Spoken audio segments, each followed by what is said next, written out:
Share screen-ku udah kelihatan. Belum loading. Oh, aku mulai ya. Assalamualaikum warahmatullahi wabarakatuh. Di sini aku Claudia Yana Priscia Maharani dengan yang terakhir 1020 akan mempresentasikan mengenai komoditas kakao, mengenai agribisnis komoditas kakao di Indonesia. Ini aku langsungkan ya ke pembahasan. Jadi di sini aku membahas mengenai rumusan masalah, yaitu bagaimana pengembangan sistem agribisnis kopi, komoditas kopi. Tujuannya untuk mengetahui pengembangan sistem agribisnis kopi.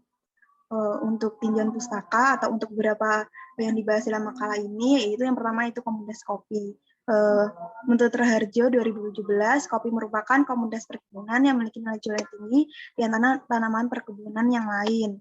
Kemudian untuk pembahasan kemudian ada agribisnis sendiri. Agribisnis berasal dari dua kata, yaitu agri atau agrikultur, yang ada pertanian, dan bisnis ini arti kegiatan yang mengarahkan pada keuntungan, sehingga secara sederhana agribisnis merupakan sebuah usaha atau kegiatan yang bergerak di sektor pertanian yang berorientasi pada profit.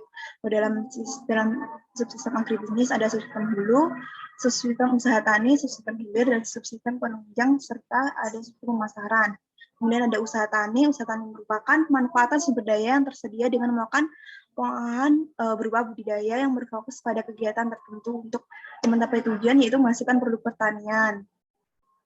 Kemudian pengolahan atau agroindustri merupakan pengolahan bidang pertanian dengan bahan utama, yaitu produk pertanian jadi produk akhir maupun produk mentah maupun produk setengah jadi. Kemudian pemasaran.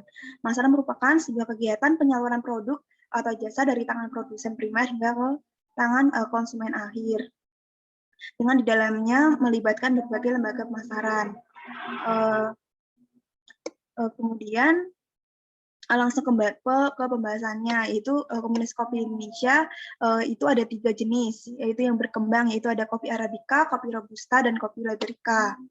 Menurut Herianse dan kawan-kawan dari 2015 dalam mengembangkan agribisnis kopi, sektor pertama yang dilakukan yaitu kegiatan pada agribisnis kopi hulu. Kegiatan yang ada di dalam sektor ini itu menghasilkan dan memperdatangkan sarana prasarana input produksi. Dalam pengadaan bibit kopi, petani biasanya melakukan dengan 2 cara, yaitu bibit yang berasal dari kebun sendiri atau bibit yang dibeli dari penjual bibit. Namun secara umum para petani dalam melakukan budidaya untuk pemenuhan kebutuhan bibit menggunakan bibit yang berasal dari kebun sendiri. Petani menggunakan bibit yang tumbuh di sekitar kebun mereka tanpa melakukan proses pembibitan maupun pembelian. Untuk sarana input lainnya seperti pupuk, obat-obatan dapat diperoleh melalui kios pertanian. Kemudian yang kedua yaitu pengembangan kopi pada subsistem usaha tani. Subsistem usaha tani pada komoditas kopi berkaitan dengan budidaya kopi yang dilakukan oleh petani. Budidaya kopi secara umum dilakukan secara bertahap, mulai dari penyiapan lahan, penanaman tanaman naungan, kemudian penyiapan bibit, penanaman, dan pemeliharaan tanaman. Langkah yang pertama yaitu biasanya petani itu menyiapkan lahan. Hal yang perlu diperhatikan dalam pemeliharaan tanaman bibit kopi yaitu lahan bukaan baru atau hutan cabangan, lahan buka ulang atau kopi. Kemudian lahan rotasi dari tanaman lain ke kopi secara bergantian, dan lahan konvensional. Bila lahan sudah dipilih, maka pohon-pohon yang tidak berguna dalam lahan bisa ditebangin. Tahap berikutnya yaitu pembuatan lubang tanam. Sebaiknya lubang tanam dibuat 3 sampai 6 bulan sebelum tanam. Ukuran lubang tanam minimal 0,4 x 0,4 x 0,4 meter dan maksimal 1 x 1 x 1 meter tergantung struktur tanah.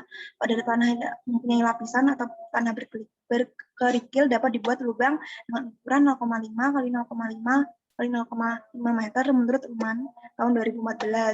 Kemudian langkah budidaya yang kedua yaitu penanaman pohon naungan. Penanaman pohon naungan ini melihat tergantung kondisi tanaman kopi sendiri. Semakin baik kondisi tanaman kopi, maka sedikit naungan yang dibutuhkan.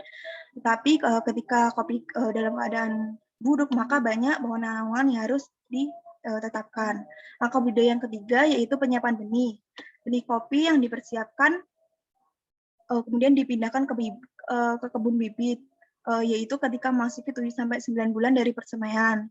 Langkah budidaya Yang keempat yaitu penanaman. Adapun tata cara penanaman kopi yaitu yang pertama siapkan alat dan bahan terdiri dari bibit kopi, polybag, cangkul, gembor, dan sarana penunjang. Kemudian gali tanah seukuran daun cangkul pada lubang tanam. Kemudian siram medium tanah dengan polybag dengan air bersih. Kemudian keluarkan bibit dari tanaman polybag. Selanjutnya bibit kopi ditanam di tengah-tengah lubang dengan posisi tegak. Padatkan tanah sekitar untuk meratakan sampai pada batang bibit tanaman kopi. Kemudian siram dengan air agar keadaan di sekitar kopi lembab dengan air secukupnya. Kemudian pasang bambu sebagai penyangga dari kanan maupun kiri kopi. Yang ketiga yaitu pengembangan agribisnis ada dari subsistem hilir atau agroindustri. Kegiatan pada subsistem hilir terkait dengan pengolahan kopi. Setelah pemanen oleh petani, perusahaan agribisnis kopi yang dilakukan oleh perusahaan kopi secara umum dilakukan dengan 3 cara pengolahan, yaitu pengolahan natural, pengolahan honey, dan pengolahan full-gas. Berikut tahap-tahap pengolahan pada komunitas kopi yang dilakukan oleh perusahaan-perusahaan kopi. Yang pertama yaitu ada pengolahan natural. Pengolahan kopi secara natural memerlukan waktu lama di antara proses lainnya. Pengolahan kopi natural memerlukan waktu antara 25 sampai 30 hari. Berikut tahap-tahap pengolahan secara kopi natural, yaitu yang pertama biji kopi dipetik dari pohonnya dengan ciri yaitu biji yang sudah matang itu berwarna merah. Kemudian perambatan yaitu memisahkan cari biji kopi yang diolah menjadi kopi natural. Selanjutnya biji kopi yang telah disortir kemudian dijemur di lapang menggunakan panas sinar matahari. Penjemuran dilakukan kurang lebih 25 hari hingga kadar air dalam kopi mencapai 12%. Setelah dilakukan penjemuran, maka langkah selanjutnya yaitu hulling atau pengupasan kulit tanduk. Setelah dikupas, biji kopi dilakukan sortasi dan biji kopi siap dipasarkan. Kemudian yang kedua ada pengolahan honey. Secara umum pengolahan kopi honey yaitu yang pertama melakukan panen buah kopi. Yang selanjutnya biji kopi yang telah dipanen itu dilakukan sortasi. Pada sortasi yaitu caranya buah kopi yang tenggelam selanjutnya dilakukan pengupasan. Yaitu buah kopi yang disortasi biasanya yang bagus itu yang mengambang. Selanjutnya setelah dipilih yang bagus itu dikupas menggunakan mesin pengeping. Buah kopi yang sudah dikupas selanjutnya dijemur selama 1 hari. Setelah 1 hari kemudian itu kering, kemudian digiling menggunakan mesin hulling, selanjutnya disortasi sesuai dengan grading dan biji kopi siap dipasarkan. Kemudian yang ketiga ada pengolahan full-gas. Proses pengolahan dimulai dari pemanenan buah kopi, kemudian dilakukan perambatan untuk memisahkan buah kopi yang layak diolah. Kemudian buah kopi dikupas dengan mesin pulper. Setelah dikupas dengan mesin pulper, kemudian difermentasi. Nah, ini yang membedakan dengan pengolahan yang pertama dengan natural dengan honey. Pengolahan full-gas ini dilakukan fermentasi. Dengan cara merendam buah kopi dengan air dilakukan dengan pergantian setiap 6 jam, jadi selama 2 kali. Langkah selanjutnya setelah dilakukan fermentasi, kemudian dilakukan pencucian. Pencucian ini tujuannya untuk menghilangkan lendir yang menempel di kopi selama proses fermentasi. Setelah dicuci bersih, dilakukan penjemuran selama 7 hari hingga kadar air mencapai 12%. Setelah kering, dilakukan pengupasan dengan mesin hulling. Setelah dikupas, biji kopi dilakukan grading sesuai dengan ukurannya, dan biji kopi siap dipasarkan oleh perusahaan tersebut. Kemudian yang keempat yaitu ada pengembangan kopi pada subsistem pemasaran. Pada produsen kopi pada memasarkan melalui berbagai macam saluran pemasaran dan membutuhkan berbagai lembaga pemasaran. Saluran pemasaran kopi yang sederhana adalah dari petani sebagai penghasil kopi, kemudian langsung dijual ke pedagang pengumpul dalam jumlah kecil, selanjutnya dijual ke pedagang besar, dari pedagang besar kemudian dijual ke pengusaha atau pabrik, selanjutnya dari pengusaha atau pabrik itu bisa diolah dan bisa dijual ke eksportir maupun langsung ke konsumennya.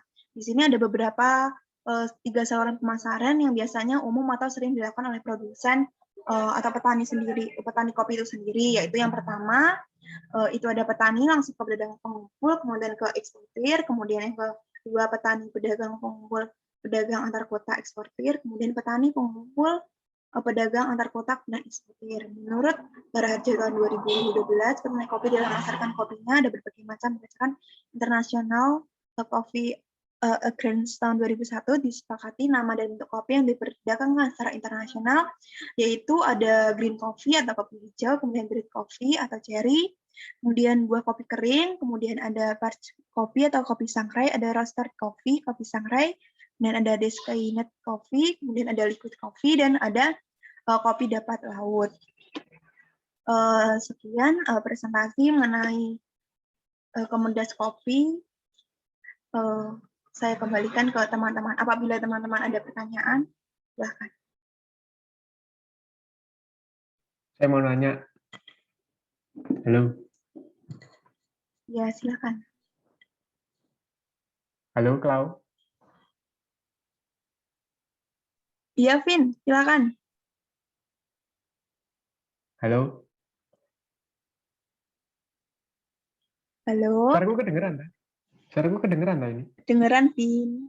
Oh, ya. Mau tanya, perkenalkan nama saya Delvinus Tandanan yang terakhir 1026. Tadi kan ada 3 pengolahan kopi ya. Ini, nah, pengolahan natural, honey, sama apa tadi? Full was, yaitu 3 itu. Nah, itu menurut dari Claudia sendiri, mana yang paling efektif untuk hasilnya nanti, untuk hasil kopinya nanti, di antara 3 pengolahan kopi tersebut? Mungkin itu aja sih. Terima kasih. Oh iya, terima kasih pada Delvino atas pertanyaannya. Mungkin aku jawab sesuai yang aku tahu. Mungkin nanti dari teman-teman bisa dijawab juga, kita juga bisa diskusiin juga.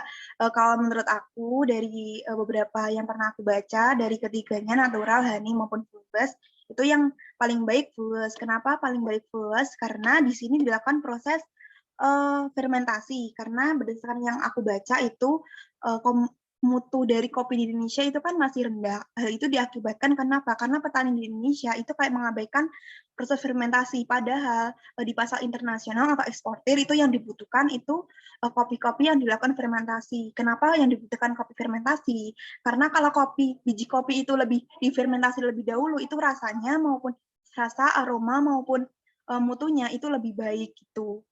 Dan juga harganya kalau dibandingkan dengan kopi yang biasa petani memetik kemudian dijemur sangrai langsung jual, dengan dibandingkan dengan dipetik kemudian difermentasi dulu baru disangrai dijual, itu harganya lebih mahalan dari kopi yang difermentasi dahulu dengan fulvus itu.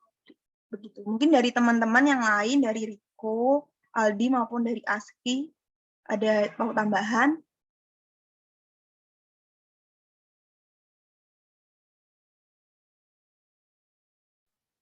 Kalau izin bertanya lagi, boleh menanggapi yang tadi, jawaban tadi? Iya, silakan Askia. Masih bahas yang pengolahan fulvus ya. Kan tadi katanya mutunya lebih bagus dibandingkan pengolahan yang lain. Apakah petani-petani Indonesia telah menerapkan pengolahan fulvus ini atau belum? Terima kasih. Oh iya, terima kasih atas pertanyaan dari Askia. Kalau dari jurnal yang aku baca, itu petani di Indonesia itu belum menerapkan proses fermentasi. Karena kenapa? Karena yang pertama, itu mereka tuh kayak kurang pengetahuan tentang bagaimana fermentasi, dan kemudian kurangnya teknologi yang memadai, serta petani itu kayak, petani kan ini kan berorientasinya kan pada hasil gitu ya. Jadi mereka tuh kurang memperhatikan mutu kopi yang dijualnya. Yang penting mereka menanam kopi kemudian keburu dijual, pokoknya yang penting petani itu langsung mendapatkan uangnya gitu. Jadi itu sih salah satu yang menyebabkan kopi di Indonesia itu mutunya tuh masih kurang, karena petani itu masih belum belum menggunakan fermentasi kopi gitu.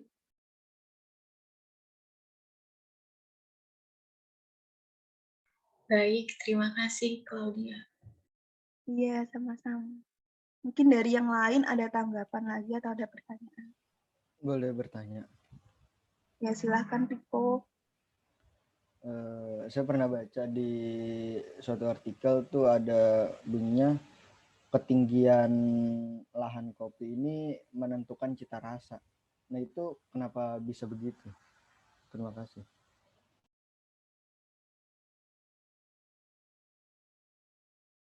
Oh iya, sebenarnya saya scroll dulu. Berarti tentang budaya.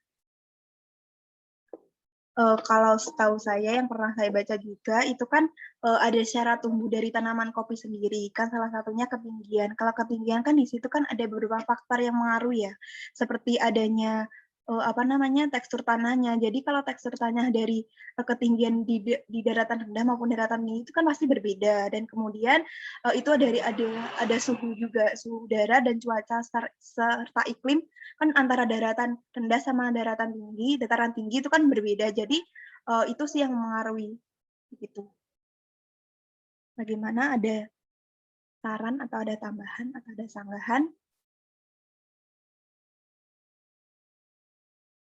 Jadi buat ketinggian yang optimalnya tuh berapa mdpl ya? Gimana Riko bisa diulangi pertanyaannya?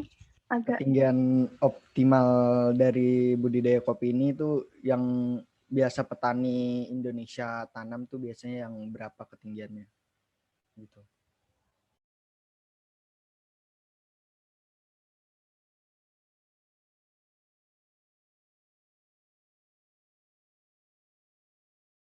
sebentar ya. Kalau setahu saya itu ketinggian petani kopi itu kan kebanyakan kan di dataran tinggi karena dia kan perkebunan kan.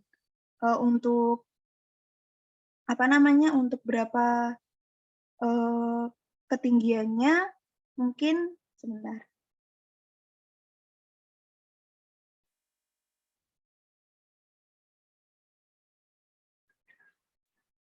Untuk ketinggiannya ini berkisar antara 100 sampai dengan 600 dan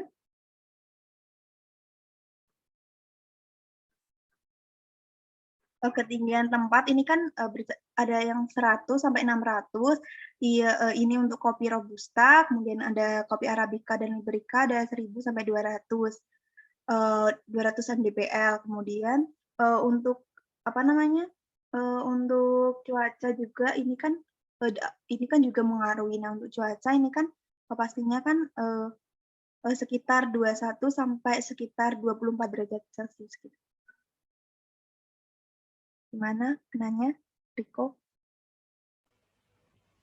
Ya, cukup. Terima kasih.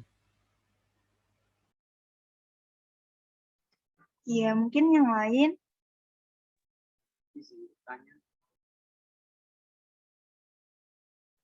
Iya, siapa? Aldi. Ya, silakan Aldi.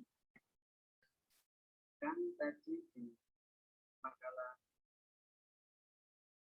itu ada apa namanya Kecil di suaramu di.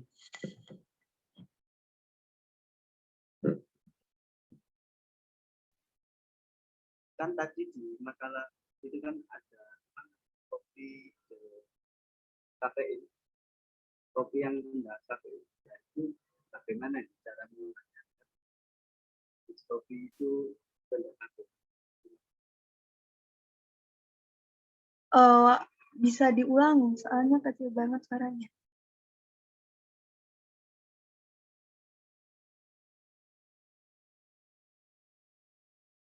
Di kolom chat aja, soalnya audionya lagi bermasalah.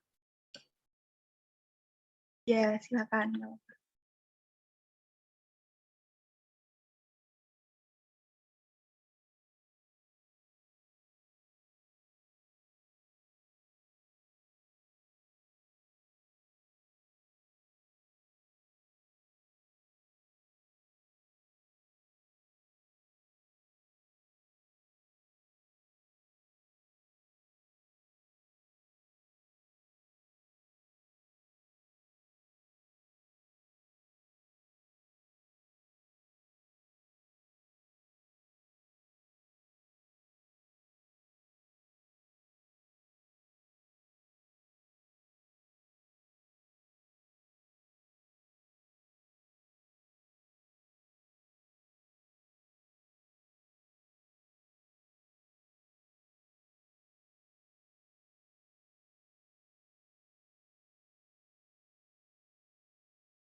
Pertanyaan apakah udah?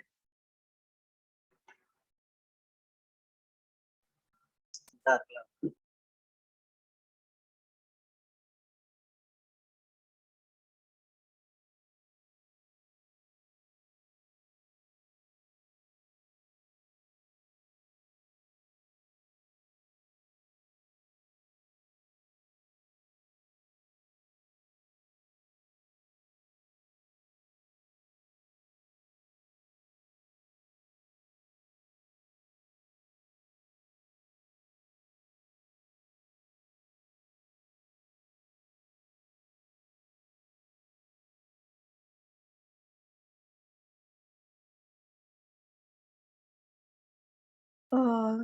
Aku jawab ya pertanyaan dari Aldi.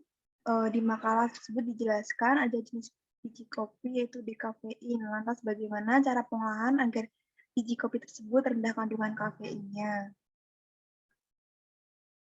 Kalau rendah kafein ini berarti tergantung dari pengolahannya kan. Jadi kalau 3 jenis kopi Indonesia, ada kopi Arabica, kopi Robusta maupun kopi Arabica kan ini kan rata-rata kan kalau kopi murni sendiri pasti kan rata-ratanya kan kafeinnya tinggi. Mungkin kalau dari pengetahuan saya kalau untuk merendahkan dari kafein mungkin itu dari pengolahannya sih ya. Tergantung dari pengolahan dari pabriknya sendiri kan biasanya kan ada dari pabrik itu kan membuat ada beberapa komposisi dari ada yang kafein rendah, ada yang kafein yang normal atau kopi murni yang biasanya dijual kan. Mungkin itu dari pengolahan dari pabriknya sendiri sih. Mungkin bisa mungkin setahu saya sih mungkin itu bisa dari cara apa namanya dari cara sampainya gitu. Mungkin seperti itu sih. Gimana dari penanya? terima kasih. Ya, sama-sama.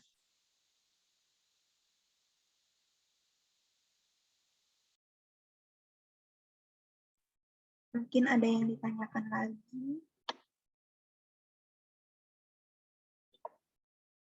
Atau ada yang mau didiskusikan dari teman-teman.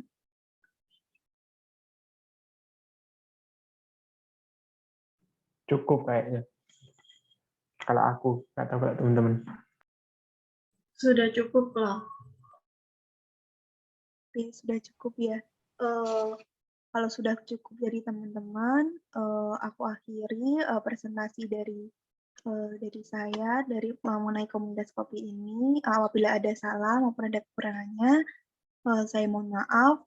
Wassalamualaikum warahmatullahi wabarakatuh. Waalaikumsalam Waalaikumsalam warahmatullahi wabarakatuh. warahmatullahi wabarakatuh.